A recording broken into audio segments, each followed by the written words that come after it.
We won't finish Ipupa this side of the year 2002, 3, thereabouts. That's a long time from now. PIDICO's chairman, Mohammed Hassan, says the government has in principle awarded the free trade zone in Walfish Bay to his company. Hassan describes the project as the most attractive in Namibia's economy. The project will cost PIDICO an estimated $200 million. Hassan says his company is ready to start operating and is just waiting for the go-ahead from the government. He says feasibility studies have to be done. The company has made comparative studies of free trade zones worldwide and will use the blueprint to iron out any problem.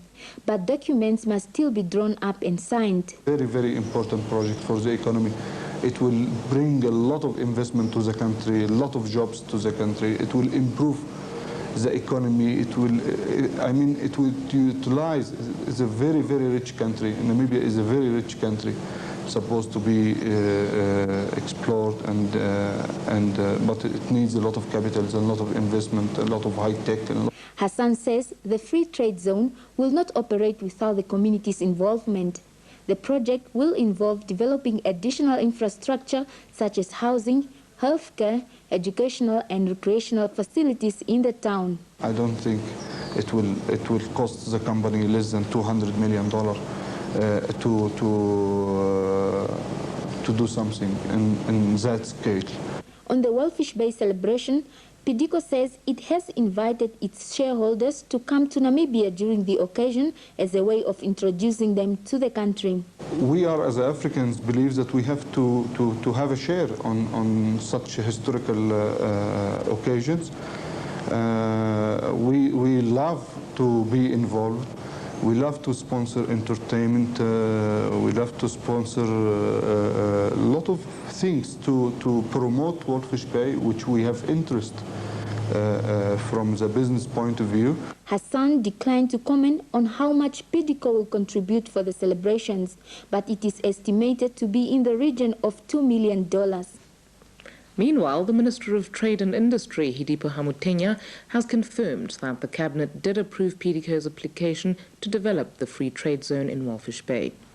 On the Caprivi issue, Hassan says PIDICO has no interest in interfering in local politics. He says PIDICO has all the approvals in writing for the Caprivi agricultural project and hopes the problem will be solved soon. The company expects to create jobs for over 2,000 Namibians once the project gets off the ground. Among the agreements is a letter from the Ministry of Agriculture, Water and Rural Development signed by Minister Nangolo Mbumba, dated December last year. Another is from the Munitenge Royal Establishment based at Katima Mulilo, dated 26th of January this year. The document confirms an agreement PIDICO reached with the local community of Muyako district to plow 40,000 hectares of land at Lake Iambezi. The Ministry of Trade and Industry has also authorized the company to import a wide range of farming equipment to the value of $5 million. We have all the approvals and everything in writing. We have all the documents, and once we get the approvals, we decided to go ahead with a heavy investment, and we send a lot of equipment. As a first phase, this project is long term, it's not a matter of 1 week or two. But how will PIDICO solve the problem in Caprivi, as it remains a stumbling block for the project to get off the ground? I don't think that the company has any role to play on this respect. This is in the hand of the central government to ease the situation with the chief, and to it's not our role completely. I mean, we are there to work and to help the population. Hassan says there is a demand for job opportunities in the region. At the moment, the company only employs about 40 people who mainly look after the equipment. The company also says it will put up infrastructures such as warehouses, housing for staff and recreational facilities. I don't think that there is any failure or draw. Projects Industrial Development and Investment Company, or PIDICO, has invested more than $280 million in the agricultural sector in Namibia. This, being the biggest investment project since Namibia's independence, could create more than 2,000 jobs when it gets into full swing.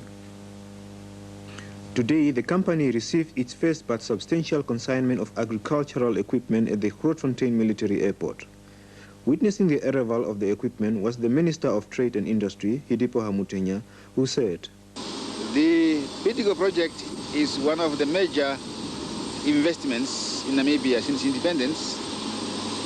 It is going to revolutionize agriculture in this country, particularly in the northeastern part of the country, in the Caprivi Strip, where the first two major projects are to be launched within next week." The Vice Chairman of PIDICO, Cecil Davis, said Namibia was in a strategic position in setting up an infrastructure for development in Africa. PIDICO is a very unusual company. Basically, we are a group of innovators who came together to create the opportunity to realize our innovative potential. It's very difficult for the innovator or the inventor to function in a developed environment where you have to fight the normal barriers to resistance, and we basically organized an environment for innovation where we were able to use our scientists, our engineers, our inventors to be able to utilize their talents. The consignment included more than 15 tractors with disc harrows and planters. A total number of 50 tractors were purchased from Bulgaria for this project. The equipment will be used for a major agricultural and rural development project in the Caprivi region. This will be in the form of two large projects to produce maize, cotton and sunflower. The company plans to exploit some 20,000 hectares at Lake Liambezi in the eastern part of the Caprivi region and at Kwando River in the western part of the same region. PIDICO is only 3 years old and has established offices in London, Johannesburg, Egypt, Mozambique and recently Namibia. Its major business operations are in Mozambique, where over 4,000 people are employed. Davies said his company was also looking at other possible investment projects in Namibia, such as construction and fisheries. He said PIDICO takes a holistic view on the environment before any development. More than 2,500 unemployed Namibians will soon have work through an agricultural project to be launched by PIDICO's subsidiary in the country. The managing director of the Industrial, Agricultural Development and Investment Company, Dr. Mohamed Aziz, arrived in Namibia today to start recruiting workers in the Caprivi. PIDICO has invested more than $280 million in our agricultural sector. Dr. Aziz says the operation will get off the ground immediately as it was delayed by 2 months due to late delivery of agricultural equipment, the first consignment of which was received over the weekend. The second consignment is expected on Friday. The total value of the equipment is more than $4.5 million Namibian dollars. The project will comprise two large operations producing maize, cotton and sunflower.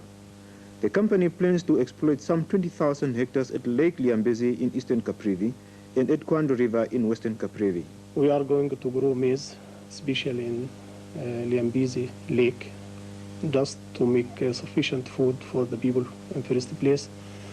And after that, we are going to grow cotton and sunflowers and some other crops. Dr. Aziz is optimistic about the future of the project, as the feasibility study proved the environmental conditions in the area are ideal. Dr. Aziz has called on government, non-governmental organizations, as well as the communities in the Caprivi region to assist them in their endeavor.